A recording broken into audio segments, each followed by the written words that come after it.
Pestati selvaggiamente in strada, non in una zona isolata, ma in Piazza Duomo a Treviso da un gruppetto di giovani che imperversa tra il centro, Riviera Santa Margherita e la Fonderia. Vittime la notte tra il 18 e il 19 gennaio scorsi, due gestori della pizzeria Kebab accanto all'ex tribunale. Ora la polizia ha identificato e denunciato per percosse e lesioni gli autori materiali dell'aggressione. Le indagini condotte dagli investigatori della squadra mobile di Treviso sono state velocissime e hanno portato all'individuazione di due giovani, segnatamente due diciannovenni. Due giovani italiani che si sono accaniti sui due esercenti, un bengalese di 37 anni e un pakistano di 24, rompendo il naso al primo e causando parecchie contusioni anche al secondo, arrivato dal retro in aiuto al collega.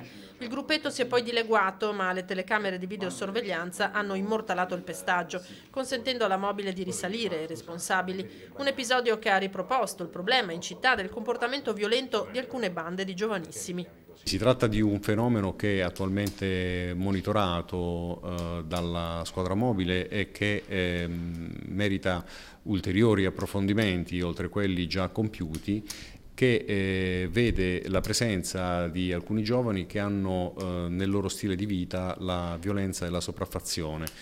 Questi vengono successivamente identificati e poi denunciati alla locale Procura della Repubblica, come nel caso di cui stiamo parlando.